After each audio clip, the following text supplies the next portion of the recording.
9 guys that had scored. No one had scored in double digits. Obviously, some guys emerged from there. But what was it like to have so many guys contribute? And that's kind of been a theme for you guys all year, where you have a lot of production off the bench. Yeah, like you said, all year, that's kind of been our mantra, the depth that we have and the amount of players that can contribute. And we know that, when we are at our best, everybody's contributing. Cameron, you guys started the year. I know we talked on this a lot, but you guys started the year unbeaten with 6 games in the league. Then you dropped 5. Now you got 4 in the league. What can you tell me about how it's been, like maybe a roller coaster, or what it's felt like to kind of have these streaks where you guys are on, and then you guys have some rough moments? Like, what's it been like just to kind of go through that, and like what it means to kind of keep that and keep that going down the stretch?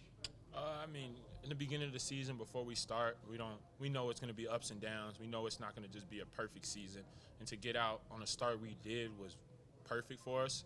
And then that 5-game stretch where we took losses, that kind of just showed us like nothing is given.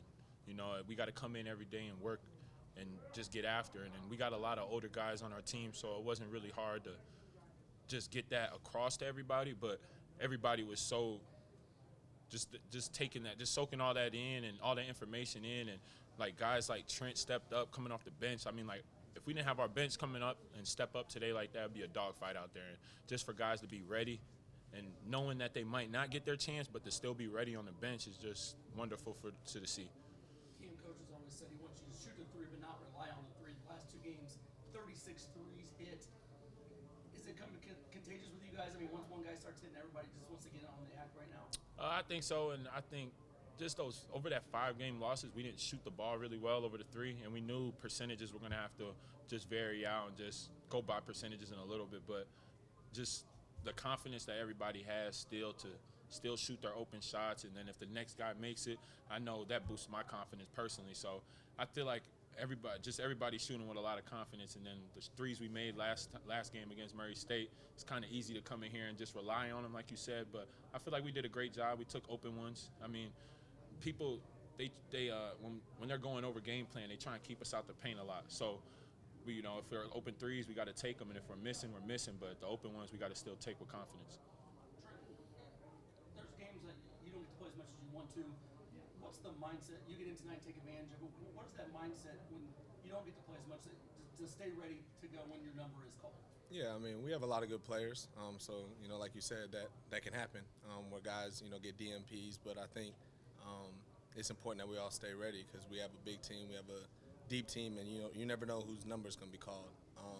So I just think anybody, whenever we get our opportunity, just want to come in and bring that energy and that juice. The last few weeks or last few games, it seems you guys have been able to put 40 minutes together. You weren't able to do that. What's been the biggest difference the last couple of weeks of why you guys have been able to put complete games together? I'll say just our preparation, just in practice. Just we're locked in on every drill. We're locked in throughout the whole practice. When we were on that 5-game stretch of just losing, we weren't really having good practices. We weren't really preparing well for teams. And, other teams, by that time, it was their Super Bowl against us. So we're getting their best of their best, and we got to come in just like after this win of 20 points, we got to come in and get ready for UNI on the road. So it's a great win, but celebrate it for tonight. But then tomorrow when we come in and watch film, case closed. You always talk about one game at a time. I remember when you got here, you said, I want to win championships. 5 games ago, you guys are sitting a game out in first place. I mean, how exciting is this? You're contending for a championship here over the final couple of weeks.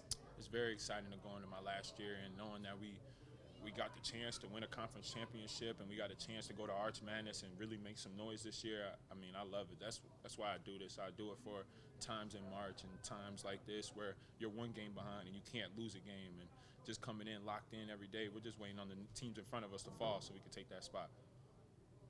Yeah, a chance to do that Saturday. Every game's big, but you touched on Northern Iowa, a chance, back road game is everyone is big as you come down the stretch, but going to be a big one on the road Saturday in a tough place, maybe the toughest place to play in the conference. Yeah, definitely. We went down there last year with about 7 people, and it didn't go too well, but we're going to have our full team this time, and, there's a lot of teams that's tough at home, and they're one of them. They're one of them up on the conference list that's really good at home. So we're going to have to just come in and prepare well and just stay locked in. And I think the confidence has to stay at the same height. We don't have to get overly confident. We don't have to not believe in ourselves, and just stay even keel for the next game.